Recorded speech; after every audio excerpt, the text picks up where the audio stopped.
ሰላም እንዴት አላችሁ ውድ ተማሪዎቻችን? ይህ ከሉሲ ብሪጅ አካዳሚ እየተዘጋጀ የሚቀርብላችሁ የኢኮኖሚክስ ትምህርታችን ነው። ዛሬም በ9ኛ ክፍል የኢኮኖሚክስ ትምህርታችን ተገናኝተናል። እኔ ናትናኤል ነኝ። ከኔ ጋር ኢኮኖሚክስን ማጥናት እንደጀመርን እንግዲህ ታስታውሳላችሁ። ከዚህ በፊት በዩኒት 1 ትምህርታችን ላይ እንግዲህ 3 ሰብ ቶፒኮችን አይተን ነበረ። መጀመሪያ ላይ ምን እውቀት እናገኛለን ይህንን ዩኒት የሚለውን ካስቀመጠን በኋላ ኢንትሮዲዩስ ለማድረግ ያክል ሚኒንጉን አይተናል። ኢኮኖሚክስ ምንድነው፣ ከየት መጣ የሚለውን። ከዛ ቀጥለን ደግሞ ብራንቾቹን አይተናል። ከብራንቾቹ በኋላ ደግሞ ሜተድ ኦፍ ስተዲዎችን ማየታችንን ታስታውሳላችሁ። እነዚህን ትምህርቶች ያላያችሁ ተማሪዎች ሄዳችሁ እንድታዩቸው እንግዲህ እመክራችኋለሁ። ዛሬ ደግሞ በሚኖረን አጭር ቆይታ ዲሲሽን ሜኪንግ ዩኒት ኦፍ አን ኢኮኖሚ የሚባሉትን ወይም ደግሞ ኢኮኖሚክ ኤጀንትስ የሚባሉትን 3 ዋና ዋና አካላት የምናይበት ሴሽን ይሆናል ማለት ነው። ከዛ በፊት እዚች ጋር ያላችሁን ሴት አስታውሳችኋለሁ። lucyBridgeAcademy.com የሚለው ሳይት ውስጥ በመግባት ብሪፍ ኖቶች ማግኘት ትችላላችሁ። ጥያቄዎችን መስራት ትችላላችሁ። ፐርሰናላይዝድ የሆነ ኤአይ አሲስታንት አለው ከ5 በላይ ቋንቋዎች ኢኔብል ሊሆን፣ እሱን መጠቀም ለጓደኞቻችሁ መናገር እንዳትረሱ ላሳስባችሁ እወዳለሁ። ከዛ በኋላ ወደ ቶፒካችን ስንገባ የምናገኘው ዲሲሽን ሜኪንግ ዩኒትስ ናቸው ማለት ነው። ዲሲሽን ሜኪንግ ዩኒትስ ስንል ምን ማለታችን ነው? እንግዲህ ኢኮኖሚ ውስጥ ሪሶርሶች ስኬርስ ናቸው ብለን አይደለም፣ ሊሚተር ናቸው። ስኬርስ ስለሆኑ ደግሞ የሰው ልጆች ማያልቅ አይነት ፍላጎት አላቸው። ፍላጎታቸው ለማሟላት መምረጥ ቾይስ ግዴታቸው ሆኗል። ስለዚህ ዲሲሽን ያስፈልጋል ነው። ቾይስ አለ ማለት ምርጫ አለ ማለት ዲሲሽን ወይም ውሳኔ መወሰን ያስፈልጋል ማለት ነው አይደለም ባይ ዲፎልት። ስለዚህ እነዚህ ውሳኔ የሚወስኑ አካላት እነማን ናቸው ብለን ነው የምንነሳው ማለት ነው። እነዚህ ውሳኔ የሚወስኑ አካላት ኢኮኖሚክ ኤጀንትስ ወይም ኢኮኖሚክ ሮል ፕሌየርስ ልንላቸው እንችላለን። ኢኮኖሚ ውስጥ ሚና የሚጫወቱ አካላት ብለን ልንወስዳቸው እንችላለን። ስለዚህ በዚህ ሴሽን እነሱ ነው የምናየው ማለት ነው። አን ኢኮኖሚ ኢዝ ሜድ አፕ ኦፍ ዲሲሽን ሜኪንግ ዩኒትስ ኖን አስ ኢኮኖሚክ ኤጀንትስ። በእነዚህ ኢኮኖሚ እንግዲህ የተገነባው አጠቃላይ ፕሌየሮቹ እነዚህ 3 ዲሲሽን ሜኪንግ አካላት ናቸው። እነማን ናቸው? ቢዝነስ ፈርምስ የምንለው አለ፣ ኮንሱመር የምንለው አለ። ኮንሱመር አንደኛው ነው። ኮንሱመር ወይም ሃውስሆልድስ ፋሚሊዎች። ቢዝነስ ፈርምስ እንደገና ደግሞ ሶስተኛው ገቨርንመንት። እነዚህ 3ቱ ምንድናቸው? ዲሲሽን ሜኪንግ ዩኒት ኦፍ አን ኢኮኖሚ ናቸው። ዲሲሽን ሜኪንግ ዩኒት ኦፍ አን ኢኮኖሚ እነዚህ 3ቱ ናቸው። ሶስቱም የራሳቸው የሆነ ጎል አላቸው። አቴል ሊያደርጉት ኢኮኖሚ ውስጥ የሚፈልጉት ጎል አለ። እንግዲህ ኮንሱመሮች ወይም ሃውስሆልዶች ደግሞ ምን አይነት ጎል አላቸው? አላማቸው ኢኮኖሚ ውስጥ ምንድን ነው ስንል ኒድስ ኤንድ ዋንታቸውን ለማሟላት ኮንሱም ማድረግ ነው ጎላቸው። ኮንሱም ለማድረግ ደግሞ ገንዘብ ያስፈልጋቸዋል። ገንዘብ ለማግኘት ሲሉ ደግሞ ፋክተርስ ኦፍ ፕሮዳክሽኖችን አሰማርተው ስራ ላይ አውለው ገንዘብ ያገኛሉ ማለት ነው። ስለዚህ ጎላቸው ኮንሰምፕሽንን ኮንሱም አድርገው ቱ ዘ ቤስት ሳቲስፋክሽን ሌቭል መድረስ ነው። ቢዝነስ ፈርምስ ደግሞ ስንል ትርፍ ማግኘት ነው ዋናው ጎላቸው። ኢኮኖሚ ውስጥ ሞቢላይዝ አድርገው ሪሶርሶችን ሰርተው ገንዘብ አግኝተው ትርፍ ማግኘት ፕሮፊት ማግኘት ነው አላማቸው። ገቨርንመንት ስንል ደግሞ የሀገርን ኢኮኖሚ ለማሳደግ ሰዎች በተሻለ ሁኔታ ኒድስ ኤንድ ዋንታቸውን የሚያሟሉበትን ፕሌይንግ ፊልድ ለመፍጠር ኢኮኖሚክ ፖሊሲዎችን ማውጣት፣ ኢኮኖሚ ማረጋጋት ነው ዋናው አላማው። ስለዚህ እነዚህ 3ቱ የኢኮኖሚክ ሮል ፕሌየርስ ኤጀንቶች ናቸው። ኤጀንቶች ሚና የሚጫወቱ ናቸው ማለት ነው። ኢች ፕሌይ ቫይታል ሮል ኢን ዘ ፕሮዳክሽን ዲስትሪቢዩሽን ኤንድ ኮንሰምፕሽን ኦፍ ጉድስ ኤንድ ሰርቪስስ ይላል እዚህ ጋር። እነዚህ 3ቱ ኢን ዘ ፕሮዳክሽን ፌዝ ላይ ምርት በማምረት ሂደት፣ በማሰራጨት ዲስትሪቢዩት በማድረግ ሂደት እና ኮንሱም በማድረግ የራሳቸውን የሆነ ሚና ይጫወታል። እንግዲህ ምርት ስንል 2 እንደሆነ ታውቃላችሁ።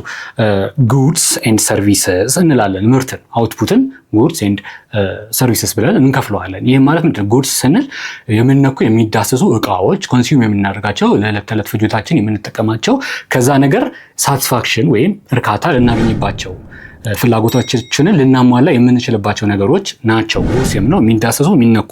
ሰርቪስ ስንል ደግሞ የአገልግሎት ምርቶችን ነው። ለምሳሌ ሐኪም ቤት ብለን ሄደን ስንታከም አይነካም አይዳሰስም። ዶክተሩ ሲያከመን እንግዲህ የሕክምና አገልግሎት ሳቲስፋክሽን እናገኝበታለን። እሱ ምርት ነው። የመምህር አገልግሎት እንግዲህ መምህር ሲያስተምር ማይነካ ማይዳሰስ ነገር ግን እውቀት ያስተላልፍልናል፣ እርካታ ይጨምርልናል፣ የእውቀት ፍላጎታችንን ያሟላልናል። ስለዚህ ይህም አገልግሎት ሰርቪስ ምርት ነው ማለት ነው። ስለዚህ በምርትና አገልግሎትን ፕሮዲውስ በማድረግ ዲስትሪቢዩት በማድረግ ኮንሱም በማድረግ ሚና ሂደት የራሳቸውን የሆነ ሮል ወይም ሚና ይጫወታሉ ማለት ነው። እስኪ እያንዳንዱ በተናጠል ሚናቸውን እናያለን። አንደኛው የምናየው ማን ነው? ሃውስሆልድ ኢን ዘ ኢኮኖሚ ያለው ሚና ምንድን ነው? ሃውስሆልድ are the main owner of the factor of production which are factor of production የሚባሉትን ኦን ያደርጋል ብለናል። which are factor of production የሚባሉት ላንድ፣ ሌበር፣ ካፒታል እና አንተርፕረነር ናቸው። እነዚህ አራቱን እንድትይዙልኝ እፈልጋለሁ። አንደኛው ላንድ፣ ሌበር፣ ካፒታል፣ አንተርፕረነርሺፕ የኢኖቬቲቭ የመሆን አቅም ሪስክ ወስዶ ኢኖቬት አድርጎ ቢዝነስ ውስጥ መግባት። ስለዚህ ላንድ ከላንድ ጋር የተያያዘ አሶሺየትድ የሆነ ኢንካም አለው። ሌበርም ልክ እንደዛው ኢንካም አለው። ካፒታልም ኢንካም አለው። ኢንተርፕረነርሺፕም ኢንካም አለው። ስለዚህ እነዚህ አራቶቹን ፋክተርስ ኦፍ ፕሮዳክሽን የምርት አስፈላጊ የሆኑ የፕሮዳክሽን ፋክተሮች ኦን የሚያደርገው ማን ነው? በዋነኝነት ሃውስሆልድ ነው። ስለዚህ ሚናው በኢኮኖሚክስ ሚናው የሃውስሆልድ ሚና የቤተሰብ ሚና ይሄው ነው ማለት ነው። ስለዚህ ሴል ፋክተር ሰርቪስስ ያልናቸው እነዚህ ፋክተር ሰርቪስስ ፋክተር ኦፍ ፕሮዳክሽንን ምን ያደርጋሉ? ይሸጣሉ። ለነማ? ለፈርም አይደለም፣ ለተቋማት፣ ለአምራቾች፣ ለኢንዱስትሪዎች ወይም ደግሞ ገቨርንመንት ፈርም ከሆነ የገቨርንመንት ካምፓኒ ወይም የገቨርንመንት ኢንተርፕራይዝ ከሆነ ለዛ ለፐብሊክ ዘርፉ ይሸጣሉ። ከዛ ሪሲቭ ሸጣው ምን ይቀበላሉ? ኢንካም ኢን ዘ ፎርም ኦፍ ሬንት ኢን ዘ ፎርም ኦፍ ሬንት የሚቀበሉት ለአንድ ከሆነ የሸጡት ለአንድ ወይም መሬት የመስሪያ ቦታ ካከራዩ የኪራይ ገቢ ያገኛሉ ማለት ነው። ሬንት ወይም የኪራይ ገቢ ያገኛሉ እነዚህ ሃውስሆልዶች። ሌላው ያላቸው ነገር ነው ሌበር ስንል እንግዲህ የሚሰራ ኃይል አይደለም። በጡንቻ የሚሰራ ነገር ከሆነ ጡንቻቸውን ሸጠው ጉልበታቸውን ሸጠው ገንዘብ ያገኛሉ። ይሄን ገንዘብ ዌጅ እንለዋለን። በአእምሮም የሚሰራ ስራ ከሆነ ለምሳሌ ሰርቪስ ላይ ተሰማርተው አእምሮን በመጠቀም የሚሰራ ስራ ከሆነም እንደ ሌበር ተሰማርተው ዌጅ ያገኛሉ ማለት ነው። አሁንም ሌላው እንግዲህ ካፒታላቸውን ተጠቅሞ የሚያገኙት ኢንካም ምን ይባላል? ኢንተረስት ይባላል ማለት ነው። ለምሳሌ ገንዘባቸውን ባንክ ቤት ያስቀምጣሉ አይደለም? ባንክ ቤት ያስቀምጡትን ገንዘብ ባንኩ ለሌሎች ሰዎች ብድር ለሚፈልጉ ሰዎች አበድሮ ከተበዳሪዎቹ ላይ ብድር ወለድ እያሰበ ለራሱም ትርፍ ያደርጋል። እንደገናም ደግሞ ገንዘባቸውን ስላስቀመጡ እነዛ ሃውስሆልዶች ለእነሱ ምን ያስባል? ኢንተረስት ያስብላቸዋል፣ ወለድ ያስብላቸዋል። ስለዚህ ገንዘባቸው ራሱ ስራ ይሰራል ማለት ነው። ስለዚህ ስራ ሰርቶ የሚያመጣው ያ ገንዘብ ምን ይባላል? ኢንተረስት በሚባል እናስቀምጠዋለን ማለት ነው። ኢንተርፕረነርሺፕ ደግሞ ኢኖቬት አድርገው ሪስክ ወስደው ማርኬት ላይ ገብተው ምን ብሰራ ያዋጣኛል ብለው ስራ ሲጀምሩ አንተርፕረነር ሲሆኑ ምን ያገኛሉ? ትርፍ ወይም ፕሮፊት ያገኛሉ ማለት ነው። ስለዚህ ከእያንዳንዱ ፋክተር ኦፍ ፕሮዳክሽን አራቱ ፋክተር ኦፍ ፕሮዳክሽን ማን ናቸው አለን? ከላንድ ምን ኢንካም ያገኛሉ አለን? ሬንት። ከሌበር ከሚባለው ፋክተር ኦፍ ፕሮዳክሽናቸው ደግሞ ምን ያገኛሉ? ዌጅ።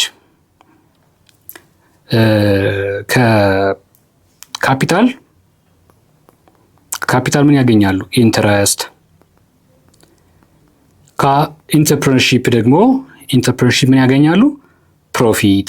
እነዚህን ኢንካሞች ምንድን የሚያደርጓቸው ይመስላችኋል? ያገኟቸውን ገቢዎች መልሰው ደግሞ ሸጠው ያገኟቸውን ገቢዎች ለፈርምና ለገቨርንመንት ሸጠው ያገኟቸው እነዚህን ገቢዎች ፋክተር ኦፍ ፕሮዳክሽናቸውን በመሸጥ ያገኟቸውን ገቢዎች መልሰው ኢኮኖሚ ላይ ሰርኩሌት ያደርጉታል። ኮንሰምፕሽን ጉድን ኮንሱም በማድረግ ፈርሞቹ ደግሞ ያመረቱትን እቃዎች ኮንሱም በማድረግ ፍላጎታቸውን ለማሟላት ኮንሱም በማድረግ መልሰው ኢኮኖሚ ላይ ያገኙትን ኢንካም ሰርኩሌት ያደርጉታል ማለት ነው። ይህንን ነው እንግዲህ ይሄኛው የሚነግረን። ሃውስሆልድስ ዩዝ ዜር ኢንካም ቱ ፐርቼዝ ጉድስ ቱ ሴቭ መኒም ሊሆን ይችላል፣ ገንዘባቸውን ለመቆጠብም ሊጠቀሙት ይችላል። ኤንድ ቤዚክሊ እዚህ ጋር ደግሞ ሌላ ማስታወስ ያለብን ነገር ቱ ፔይ ታክስስ ቱ ዘ ገቨርንመንት። እንግዲህ ለገቨርንመንት ሁሉም ሰው ታክስ የመክፈል ግዴታ አለበት ማለት ነው። ግብር ወይም ቀረጥ ግብር ሊከፍል ይገባል ማለት ነው። እያንዳንዱ ግለሰብ በሀገሪቱ ላይ ያለ ግለሰብ ግብር ከሚያገኙ ትርፍ ላይ ሊከፍል ይችላል። እነዚህን አራት ፋክተርስ ኦፍ ፕሮዳክሽን ሞቢላይዝ አድርጎ ከሚያገኙ ትርፍ ከዌጁም ላይ ከኢንትረስቱም ላይ ከፕሮፊቱም ላይ ከሬንቱም ላይ ግብር ለገቨርንመንት ይከፍላል ማለት ነው። ስለዚህ ተመጋጋቢ ናቸው። ሶስቱም ኢኮኖሚክ ዲሲሽን ዩኒቶች ተመጋጋቢ ናቸው ማለት ነው። ሰርኩሌት የሚያደርግ ኔቸር አለው ማለት ነው። ስለዚህ የሃውስሆልድ ሚና እንግዲህ እንደተነጋገርነው ነው። እነዚህን አራት ፋክተርስ ኦፍ ፕሮዳክሽን ኦን ያደርጋሉ። እነዛን በመሸጥ ጉልበታቸውን በመሸጥ እውቀታቸውን በመሸጥ ገንዘባቸውን ሰው እንዲሰራበት አድርጎ ወለድ በመቀበል መሬታቸውን፣ ቤታቸውን ሰው እንዲሰራበት አድርጎ ኪራይ ገቢ በመቀበል ወይም ደግሞ ቢዝነስ ውስጥ ገብተው ኢንተርፕረነር ሆነው ትርፍ በማግኘት የሰበሰቡትን ኢንካም መልሰው ኢኮኖሚ ላይ ለኮንሰምፕሽን ጉድስ በመግዛት በሌሎች የተመረተው ምርት በመግዛት ሰርኩሌት ያደርጉታል። ሮላቸው ይሄ ነው ማለት ነው። ሌላኛው የማንን ሮል ነው የምናየው? የቢዝነስ ፈርም። ቢዝነስ ፈርም ስንል እንግዲህ እዚህ ጋር የገቨርንመንት ኢንተርፕራይዝ ሊሆን ይችላል፣ ፕራይቬት ሴክተር ሊሆን ይችላል፣ ፐብሊክ ሴክተር ሊሆን ይችላል። እንግዲህ ቢዝነስ ፈርም ስንል ፕራይቬት የግል ሴክተር ዘርፍ፣ የግል ዘርፍ፣ ፐብሊክ ሴክተር የህዝብ ወይም የመንግስት ዘርፎች ሊሆኑ ይችላሉ ማለት ነው። ስለዚህ እነዚህ ምንድነው የሚያደርጉት? ቤዚካሊ እነዚህ ማን ይባላሉ? በሌላ ስማቸው ፕሮዲውሰርስ። ፕሮዲውሰርስ የተባሉት እንግዲህ ያለ ምክንያት አይደለም፣ ፕሮዲውስ ስለሚያደርጉ ነው። ኮንሰምፕሽን ጉዶችና ሰርቪሶችን ጉድስ ኤንድ ሰርቪስ ኮንሰምፕሽን ጉድስ ኤንድ ሰርቪስ ፕሮዲውስ ያደርጋሉ እነዚህ ፈርሞች ማለት ነው። ፕሮዲውስ ለማድረግ ደግሞ ፋክተር ኦፍ ፕሮዳክሽንን ከማን ነው ሃየር የሚያደርጉት? የሚቀጥሩት፣ የሚጠቀሙት፣ የሚገዙት ከማን ነው? ከሃውስ ሆልድ። እንግዲህ አንድ ካምፓኒ ውስጥ ሰራተኞች አሉ። እነዛ ሰራተኞች ሌበር ይባላሉ። እንግዲህ እነዚህ ሌበሮች ደግሞ ማን ናቸው ማለት ነው? በሌላ አማርኛ ሃውስ ሆልዶች ናቸው። እዛ ጋር ሃውስ ሆልድ ብለን ያየናቸው ናቸው። ተቀጥረው እዚህ ጋር ጉልበታቸውን እውቀታቸውን ሸጠው ለፈርሙ ገንዘብ ዌጅ ያገኛሉ። በዛ ዌጅ ደግሞ ሄደው ዕቃ ይገዛሉ። ስለዚህ ፋክተርስ ኦፍ ፕሮዳክሽኖችን ይቀጥራሉ ከሃውስ ሆልድ። ከዛ they produce goods and services። እነዚህ ያመረቷቸው ምርትና አገልግሎቶች ደግሞ መልሰው ለገቨርንመንትና ለሃውስ ሆልድ ወይም ደግሞ ለሌላ ቢዝነስ ፈርም ሊሆን ይችላል። የአንደኛው ምርት ለሌላኛው ግብዓት ሊሆን ይችላል። ለምሳሌ ጎማ የሚያመርት ካምፓኒ ያመረተው ምርት ለማን ግብዓት ነው? መኪና ደግሞ ለሚገጣጠም ካምፓኒ ግብዓት ነው ማለት ነው። ስለዚህ ለሌላ ቢዝነስ ፈርምም ያመረተውን ጉድስ ኤንድ ሰርቪስስ ሊሸጥ ይችላል ማለት ነው። ለሃውስ ሆልድም ሊሸጥ ይችላል ማለት ነው።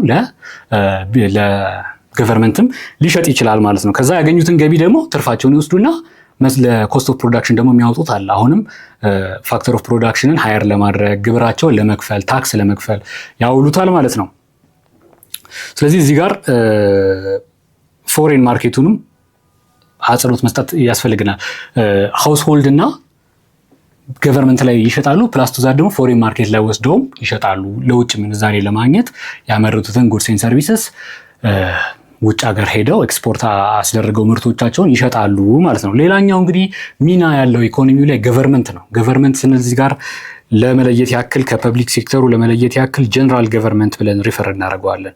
ጀነራል ገቨርንመንት እንግዲህ ገቨርንመንት ፐርቼስስ ጉድስ ኤንድ ፋክተርስ ኦፍ ሰርቪስስ ቱ ፕሮቫይድ ፍሪ ፐብሊክ ሰርቪስስ። እንግዲህ ገቨርንመንት ፍሪ ፐብሊክ ሰርቪስ የመስጠት ግዴታ አለበት። ለምሳሌ ሀገርን የማረጋጋት ግዴታ አለበት። ፖሊስ እንግዲህ ሴኪሪቲ፣ ሰው ወጥቶ ገብቶ ሰርቶ ወጥቶ ወርዶ ሰርቶ የሚያገኘውን የሚያፈራውን ንብረት እንግዲህ ሌላው መጥቶ በኃይል የሚነጥቀው ከሆነ ሴኪሪቲ ስለሌለው መተማመኛ ስለሌለው ሊሰራ ተነሳሽነቱን ያጣል። ስለዚህ ገቨርንመንት ገብቶ ፖሊስ የሚባለውን ወይም የሴኪሪቲ ሰርቪስ ሀገር የማረጋጋት ሰርቪስ በነፃ ፕሮቫይድ አድርጎ ሰዎች እንዲሰሩ ያደርጋል። ሰዎች ደግሞ ወጥተው ወርደው ከሰሩ ለመንግስት ግብር ይከፍላሉ ማለት ነው። ሌላ ደግሞ ሰርቪሶችም እንደዚሁ ፍሪ ሰርቪሶች ፕሮቫይድ የማድረግ ግዴታ አለበት አይደለም። ለምሳሌ ኤጁኬሽን ፕሮቫይድ ሊያደርግ ይችላል። ሜዲሲን ፕሮቫይድ ሊያደርግ ይችላል። ቤዚካሊ ግን ቢያንስ ቱ ዘ ሚኒመም ሴኪሪቲን የማስጠበቅ ኃላፊነት አለበት። ይሄ ደግሞ ዝም ብሎ አይመጣም።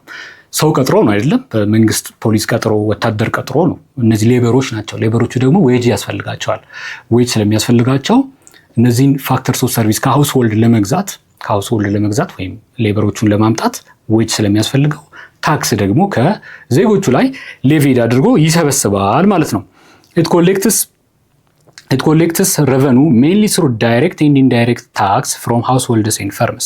ከሃውስሆልድ ላይ ሌበር ሆኖ ከተቀጠሩ የገቢ ግብር የስራ ገቢ ግብር ይቆርጥባቸዋል። አከራይተው ከሆነ ፋክተር ኦፍ ፕሮዳክሽን ከተባለ ውስጥ አንዱን አከራይተው ከሆነ ለምሳሌ ላንድን አከራይተው ከሆነ የሬንት ገቢ ግብር ይሰበስብባቸዋል። አንተርፕረነር ሆኖ ቢዝነስ ፈርም ሆኖ ከፍተው ገብተው ከሆነ ከትርፋቸው ላይ ከፕሮፊታቸው ላይ ታክስ ይሰበሰብባቸዋል ማለት ነው። ካፒታላቸውን ሞቢላይዝ አድርገው ተጠቅመውት ኢንተረስት ካመጡ ደግሞ ከኢንተረስታቸው ላይ ገቢ ግብር ይሰበስባቸውና ሬቨኑ ያከማቻል። ያንን ሬቨኑ ደግሞ ፐብሊክ ኤክስፔንዲቸር ላይ በመዋል እንደገና ሰርኩሌት ያደርገዋል ማለት ነው። ስለዚህ ታክስስ ፈንድ ፐብሊክ ኤክስፔንዲቸር ኢንቨስትመንት ኤሴንሻሊ ፎር ናሽናል ዴቨሎፕመንት። ናሽናል ዴቨሎፕመንት ሲመጣ ፐብሊክ ኤክስፔንዲቸር ላይ አንድ ተዋናይ ሆኖ ገብቶ መንግስት ስፔንድ ያደርጋል። ፕላስ ቱ ዛት መስጠት ያለበት ቤዚክ ሰርቪሶች በተለይ ደግሞ ሴኪሪቲ ለዜጎች መስጠት ስላለበት ፕሌይንግ ፊልዱን ማመቻቸት ስላለበት ማለት ነው። ዜጎች በሰላም ወጥተው ገብተው ስራቸውን ለመስራት ምቹ የሆነ ፕሌይንግ ፊልድ ተመቻችቶላቸው ገንዘብ እንዲያገኙና ራሳቸውን መርዳት እንዲችሉ ጉድስን ሰርቪስን ደግሞ በመግዛት ኮንሱም እያደረጉ ሳቲስፋክሽናቸውን እንዲጨምሩ ለማገዝ ገቨርንመንት ይህንን ስራ ይሰራል። እንደ ካውንትራሪ ደግሞ እነዚህ ሰዎች ሃውስሆልዶችም ቢዝነሶችም ለገቨርንመንት ደግሞ ምን ያስቡለታል? ግብር ያስቡለታል ማለት ነው። ስለዚህ የኢኮኖሚክስ ኢንቲቲ የሚባሉት የነዚህ የሶስቱ ተመጋጋቢነት ይኸው ነው ማለት ነው። በጥያቄዎች ደግሞ እስኪ የበለጠ ኢንፋሳይዝ እናደርገዋለን። በጥያቄዎች what are the key roles played by householders, businesses, firms and governments in an economy? ኢኮኖሚ ውስጥ ሃውስሆልዶች፣ ገቨርንመንቶች እና ቢዝነስ ፈርሞች የሚጫወቱት ዋና ሮል ማን ነው የሚለን ጥያቄ። ሮላቸውን ተናገሩ ነው የሚለው። የገቨርንመንት ሮል ምንድን ነው? የገቨርንመንት ሮል ከነዚህ ከሁለቱ ኤጀንቶች ከቢዝነስ ፈርም እና ከሃውስሆልድ ፋክተር ኦፍ ፕሮዳክሽንን ከሃውስሆልድ ይገዛል፣ ሊጠቀም ይችላል፣ እንደ ሌበር ሊጠቀም ይችላል። ከዛ ደግሞ መልሶ ለነሱ ሴኪሪቲ ፐብሊክ ሰርቪሶች በመስጠት ይህንን ሰርኪሌት ማድረግ የገቨርንመንት አንዱ ሚና ነው። የሃውስሆልድ ሚና ደግሞ አራቱን ፋክተር ኦፍ ፕሮዳክሽን ኦን በማድረግ እነዚህን በመሸጥ ገንዘብ በማግኘት እንደገና ደግሞ ራሳቸውን ያንን ገንዘብ በመጠቀም መርዳት፣ ኮንሰምፕሽናቸውን ኮንሱም በማድረግ እርካታ ማግኘት ሚናቸው ነው። የቢዝነስ ፈርም ደግሞ ሚና ከሃውስሆልዶች ላይ በመግዛት ፋክተር ኦፍ ፕሮዳክሽን ከሃውስሆልዶች ላይ በመግዛት ፕሮዲውስ በማድረግ ያንን ፕሮዲውስ ያደርጉትን ወይ ለሃውስሆልድ ወይ ደግሞ ለገቨርንመንት ወይ ደግሞ ለውጭ ማርኬት ሸጠው ገንዘብ ማግኘት፣ ካገኙት ገንዘብ ላይ ደግሞ ትርፋቸውን ለራሳቸው አስቀርተው ግብር መክፈል፣ ለሌበሮቻቸው ደግሞ ዌጅ መክፈል ነው ማለት ነው። እንግዲህ እንደተነጋገረው እነዚህ ሶስቱም ፋክተር ኦፍ ፕሮዳክሽንስ ኢንተርዲፔንደንት ናቸው። ሶስቱም ፋክተር ኦፍ ፕሮዳክሽን እንግዲህ ኢንተርዲፔንደንት ናቸው የሚለውን ማስታወስ አለባችሁ ማለት ነው። ስለዚህ በዛሬው ትምህርታችን ሶስቱ ዲሲሽን ሜኪንግ ዩኒትስ ማን ናቸው የሚሉትን እንግዲህ እንደዚህ አይተናል ማለት ነው። እንዴት ተመጋጋቢ እንደሆኑ በደንብ እንድታሰላስሉት ደግሞ እመክራችኋለሁ። የሶስቱ ሚና በኢኮኖሚው ላይ የሃውስሆልድ ሚና፣ የቢዝነስ ፈርምን ሚና፣ የገቨርንመንት ሚና ምን ይመስላል የሚለውን አይተናል። ኔክስት ስንገናኝ ደግሞ አዲስ ዩኒት ይሆናል ማለት ነው የምንጀምረው በ9ኛ ክፍል የኢኮኖሚክስ ጥናታችን። እስከዚያው ድረስ እንግዲህ እኔ ናትናኤል ነበርኩኝ ከሉሲ ብሪጅ አካዳሚ።